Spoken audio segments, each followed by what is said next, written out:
This is CGTN, China Global Television Network.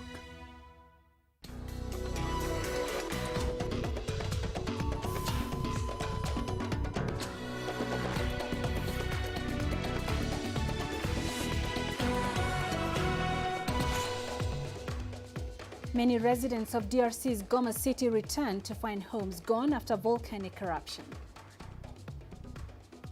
Freezing rain and gale force winds killed 21 ultra-marathon runners in the northwest of China. And aid from Egypt began to arrive in Gaza as ceasefire that began on Friday continues to hold. This is Africa Live. A warm welcome to the show. I am Peninah Karibe. Also coming up tonight, Egypt now ready to begin manufacturing COVID-19 vaccines after getting raw biomaterial from Sinovac.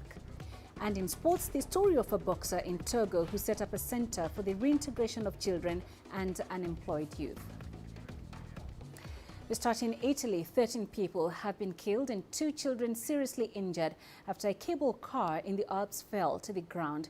The cable car links Italy's Lake Maggiore with a nearby mountain and is popular with tourists visiting this scenic region. It carries people from the town of Stresa on Lake Maggiore to the top of Mount Mortarone. Alpine rescue officials say a call came saying the cable car had fallen from a very high point and was crumpled in the woods below. Authorities have not yet released the identities of the victims. In the Democratic Republic of Congo, Saturday's volcanic eruption on Mount Nyiragongo appears to have spared the nearby city of Goma. Lava flow halted on the outskirts of the city, but hundreds of homes were destroyed in eastern DRC. President Felix Tshisekedi said he would be returning home from Europe earlier than planned in order to help coordinate relief efforts. Authorities say there were no reported deaths. Thousands of residents who fled Goma, with some seeking refuge in neighboring Rwanda, have been returning to the city. We have suffered a lot. We walked for over 15 kilometers. Unfortunately, we arrived back only to find our homes completely destroyed. We did not find anything. Apart from our burnt houses, everything else was stolen. Now I don't know where to go. I'm only walking in the streets, and we're still afraid because the fire is still visible in the lava. China's sports authorities are meeting on safety management of sport events. This comes after extreme weather killed 21 runners at an ultra-marathon race in Gansu province in the northeast of China. Authorities in the city of Baiyin, near where the event took place, say hailstones, freezing rain and gale force winds caused multiple cases of hypothermia. Temperatures dropped further after nightfall, complicating rescue efforts. There were 172 runners taking part in the 100-kilometer race through rugged mountainous terrain. The dead include top marathon runners Liang Jing and Huang Guanjun. Liang had won several Chinese ultra-marathons. Baiyin City Mayor Jiang Shuchen says that at around May Day on Saturday, a section of the ultra-marathon course between 20 and 31 kilometers was suddenly affected by disastrous weather.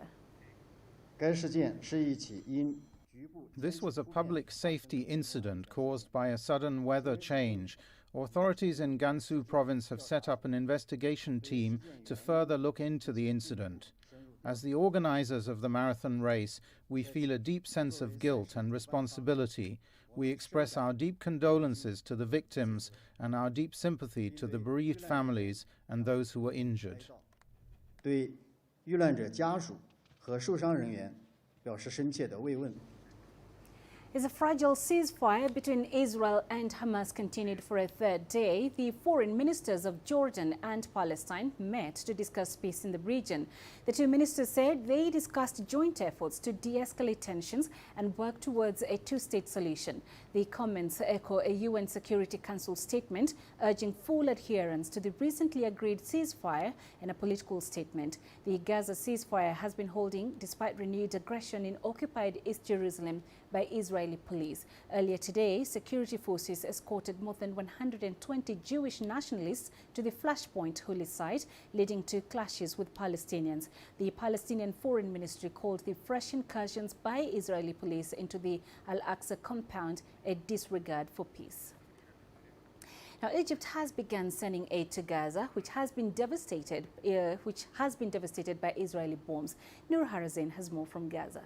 It set off on Friday and arrived on Saturday. A massive aid convoy from the Long Live Egypt Fund arrived to the Gaza Strip. The Egyptian presidential spokesperson Bassam Radi said that this convoy contains 130 trucks loaded with 2,500 tons of food, medicine, children formula, and even clothes and furniture. Bassam Radi said that this convoy comes after directions from the Egyptian President Abdel Fattah al-Sisi to help the Palestinian people in Gaza. According to the Palestinian Donation Committee here in Gaza, some of this aid will go to Palestinian hospitals, clinics, and pharmacies, while the other half will be distributed on Palestinian families who are currently taking shelter in Yuan schools. This aid to Gaza comes after 11 days of tension between the Palestinian militants here in Gaza and also Israel that left the Gaza Strip in a dire need of humanitarian aid. An Egyptian brokered a truce took place on Friday, ending this 11 days war on Gaza. Nur Harazin, CGTN, Gaza. The appointment of a new intelligence chief in Libya is sparking political tension. Hussein al-Ayeb is a prominent military figure who served in key positions under the Gaddafi regime. The Presidency Council appointed al-Ayeb in hopes of restoring unity to security institutions. Here's Adel Mahri with more. Following Libya's Presidency Council's announcement of appointing Hussein al-Ayeb as a new intelligence chief, militias revolted. In a display of force in the Libyan capital Tripoli, militants temporarily seized control of the base for the Presidency Council, demanding they revoke his appointment. Selecting a security heavyweight like Hussein al-Ayeb has been welcomed among those who benefit from Libya's stability. He's one of the officers was appointed to the top positions under the former regime when Libya enjoyed stability. So he knows how to achieve that. Some groups who gained a lot from the absence of a strong government see his appointment as a threat to what they've achieved in recent years. Al-Ayeb is a military colonel who served in vital security positions under the late President Gaddafi. He's known for his strong ties with the head of the eastern-based Libyan National Army, Khalifa Haftar. For Libya's Western powers, a man with such background is usually among their political rivals. I don't think there's any agreement between the Prime Minister and the Presidency Council on appointing Hussein al-Ayeb as intelligence chief. Al-Ayeb will face major difficulties dealing with Western powers, especially the institutions that militias are controlling. Presidency Council, which appointed Al-Ayeb, is formed of 3 members, each representing Libya's geographical regions of East, West and South. Any decision the Council takes should be unanimous. Based on a United Nations-led political agreement, this Council's main task is to unify Libya's security bodies. Analysts say the Council believes Al-Ayeb is the man to assist them in completing their mission. Al-Ayeb is facing numerous challenges, some of which may be impossible. He must focus on bringing international cooperation and influence on the same track. Libya is a zone for terrorist organizations that are a threat not only to Libya, but its neighbors in Africa and Europe. Al-Ayeb can lead a positive role in emerging all international and domestic parties in enforcing stability in Libya. The opposition to the appointment of the new intelligence chief shows that Libyans have not yet overcome their political rivalries. Al-Ayeb cannot wipe out his past or hide his political affiliations, yet he has a golden opportunity to prove that his transitional authority is truly about unity and that he can serve all Libyans equally. Adel Mahri, CGTN, Cairo. In Somalia, preliminary talks on elections kicked off on Saturday after leaders met in Mogadishu. The country was nearly plunged into chaos after a section of leaders opposed Parliament's decision to extend President Mohamed Farmajo's term by 2 years. This led to clashes between government troops and those allied to opposition parties. The president later asked Parliament to cancel his term extension and called for dialogue.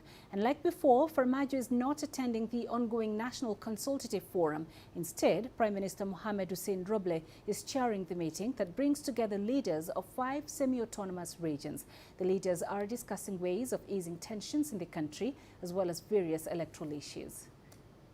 The National Consultative Conference of the Elections opened in Mogadishu on Saturday under the chairmanship of the Prime Minister Mohamed Hussein Roble.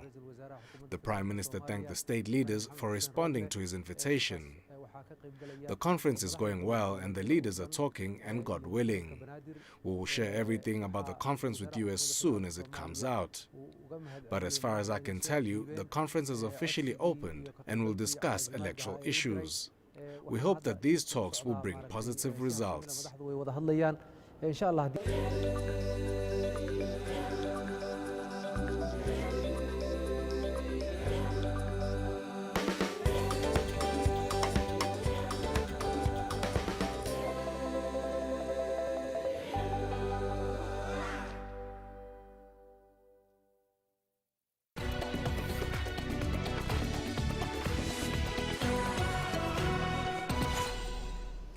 Egypt is about to take a landmark step in COVID-19 vaccine manufacturing. On Friday, health authorities received a shipment from China that includes 1,400 liters of raw biomaterial from Sinovac.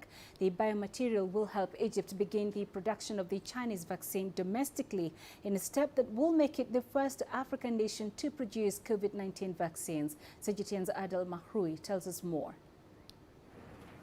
Marking the 65th anniversary of the establishment of diplomatic ties between Egypt and China, Egyptian Health Minister Hala Zaid and Chinese Ambassador to Cairo Liao Lixiang stood side by side to witness a landmark step in their vaccine supply cooperation. The arrival of a shipment expected to offer relief from the COVID-19 pandemic. This time, however, China is helping Egypt to head towards self-dependency by producing the jabs domestically.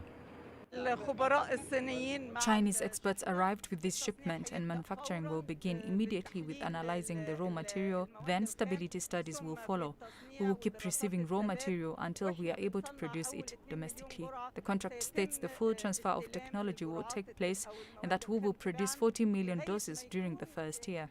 1,400 liters of raw biomaterial arrived on Friday morning. The amount should be sufficient to kick off an initial production of 2 million doses of the Sinovac COVID-19 vaccine. According to the agreement signed, Egypt will supply its domestic needs as well as export the vaccine to other African nations.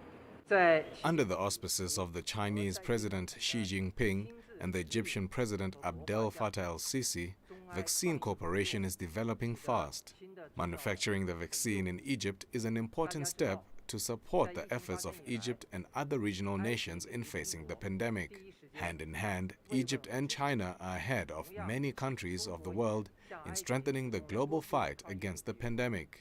Production shall begin in June. After the 2 million doses are produced by the end of the month, the Egyptian Drug Authority needs 3 weeks of testing the jabs before giving it the rollout green light. The next step will be to register the new vaccine internationally so that Egypt can export the Chinese vaccine to African nations.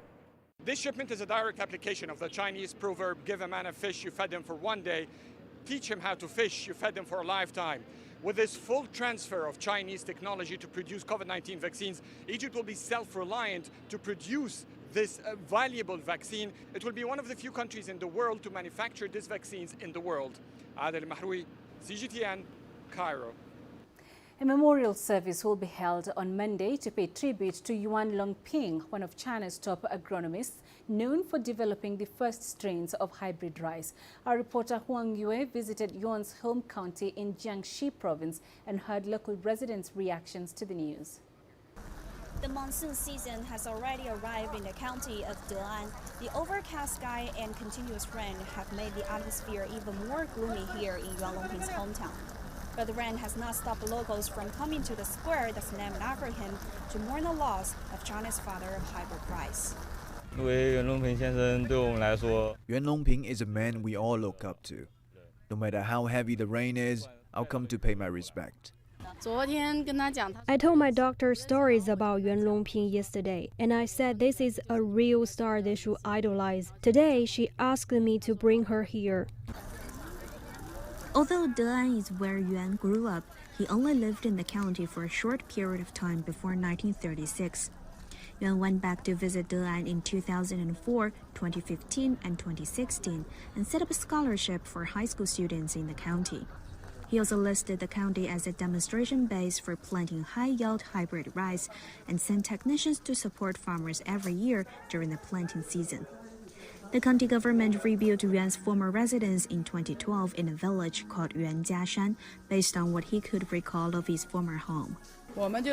I come here with a grateful heart. People at my age, in our 40s or 50s, we understand that it's not an easy thing to let everyone have a full meal. I felt very sad upon hearing the news of his death, so I want to come over to pay tribute.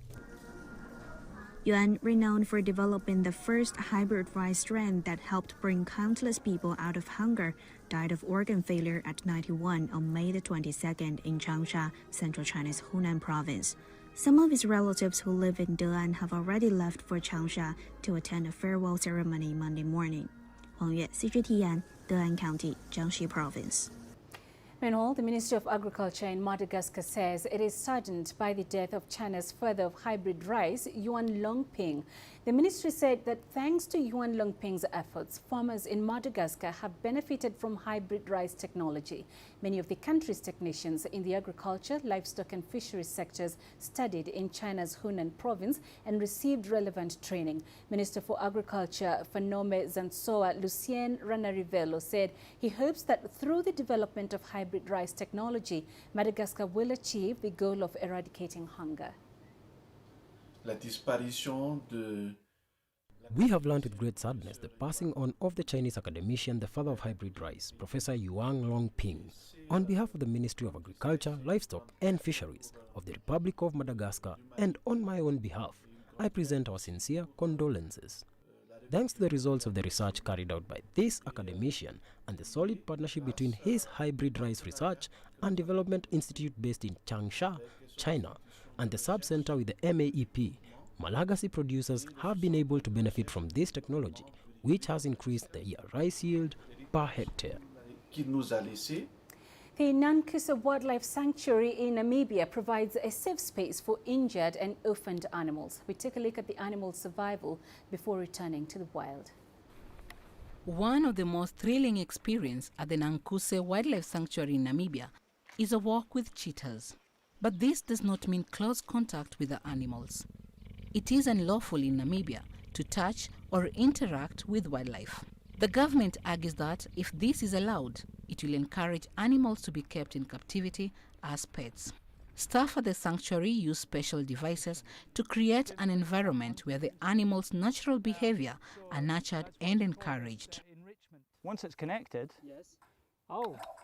sends it round, and I can switch direction. Right, you're not going to want to stand so close to the rope. You're going to want to move back to about where Colette is. And we're going to send them off. You know, they can reach speeds of 100, 110, sometimes 120 kilometers an hour. And they're built for speed. The speed is in their genes. It's how they hunt. And so what we do is we use this lure system to simulate.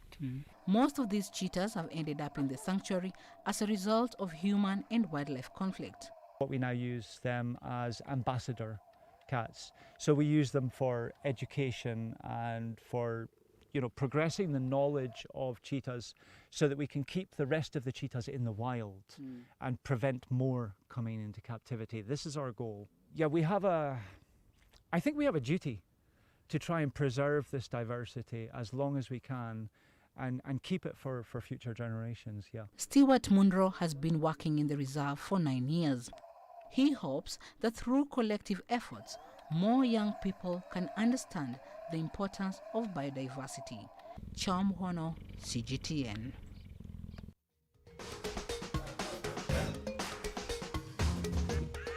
Africa Live. Find your voice.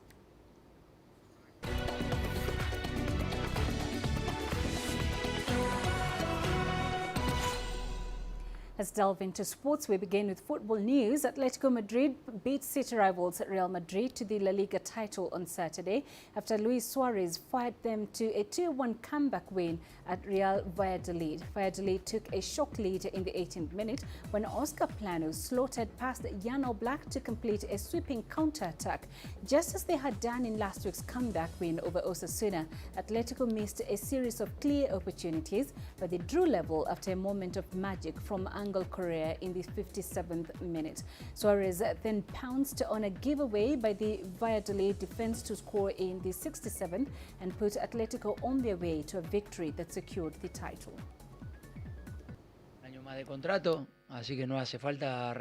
There are many things that have helped this side play well this season. We've had a very tough season, but also a very tough year in the world. And it's been tough for all teams competing in this division. And in such a very complicated season, Atletico Madrid became champion, and that shows a lot. It speaks volumes as to how hard we fought, and it shows how hard the team worked, as well as it shows the team had true grit and fight until the end. And when things seem impossible, and when things go against us, we still reacted well.